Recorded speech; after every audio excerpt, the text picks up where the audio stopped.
Hi everyone, Ariel Adams of aBlogtoWatch. Please subscribe to our videos on YouTube and like this video if you find it useful. This is a review of the Rolex Day-Date, otherwise known as the Rolex President.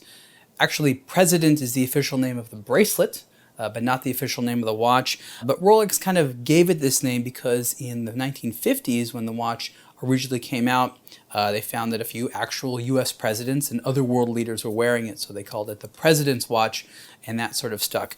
The Day-Date, and this is the Day-Date 40, which is the newest version of the Day-Date for men, is Rolex's flagship men's jewelry watch. What does that mean? Every Day-Date is in either all gold or platinum, and it is meant to be sort of your everyday jewelry watch. And what I mean by jewelry watch is a lifestyle watch. It's a status watch. It's a wealth watch. This watch is all about showing that you have enough money to buy an all gold, or in some instances, platinum watch. And that was an important thing for a lot of people to say, I want a nice watch, but I also want it to be durable.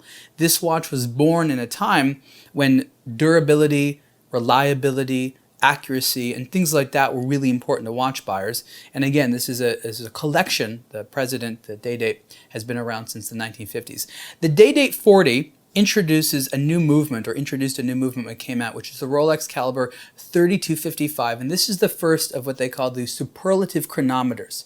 In addition to being COSC chronometer certified, the movement is in-house certified by Rolex, and they claim, among other things, about 2 seconds a day accuracy, which is really, really impressive.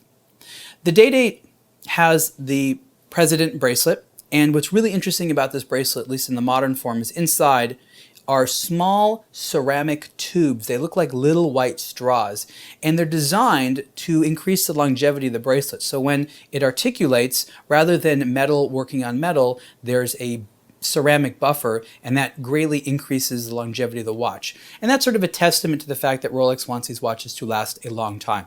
This is the 18-karat white gold version with the blue dial of the Day-Date 40. It's an attractive model, and it comes in all different forms.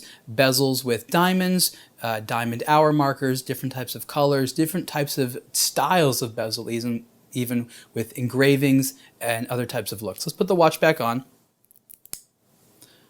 The President bracelet is really comfy, I have to say, and it has survived the test of time quite well. One of the things I find interesting, at least comparison to the Oyster bracelet, is that it allows the watch to kind of hang, right? So if you want a watch that's very, very secure on the wrist, you might want to go with one of Rolex's other watches, but this is such a classic, enduring look. I think when you look at it on a screen, the Datejust and the Day-Date actually look very similar, but in reality they're very different watches, especially when you put them on. And I think part of that has to do with the bracelet. One of the things that defines the Day-Date is the name of the watch, Day-Date, and this is the first watch in the world to have not only the day of the week, but, well, not only the date, but the day of the week completely spelled out at 12 o'clock. Not a lot of other watches do that today. There are Day-Date watches that shorten the day of the week, and this one has it spelled out all the time. And again, that was a feature that was desired because if you were somebody that had certain things to do on a regular basis, you'd want to remember that it was Thursday, that it was Saturday, whatever, and that sort of endured. These days, do you need that functionality? Well, that's really up to you, but that's a core part of the personality. The bezel is fluted, and this is sort of an iconic look that a lot of people like. I've reviewed a lot of Rolex watches with fluted bezels, and the fluted bezel reminds people of the fact that it was a screw down because it was a water-resistant Oyster case, and these days does a really good job of reflecting light. The platinum version has a smooth bezel, and the reason is because it would be too difficult to machine platinum to give it a look quite like that. Over the sapphire crystal is a magnifier they call a Cyclops, so you can see the date a little bit more easily. I think that if you want a status watch to say I made a certain level of money, there's probably no better value than this watch in terms of all gold watches. There are, of course, other all gold watches, especially on bracelets, and most of them actually cost more.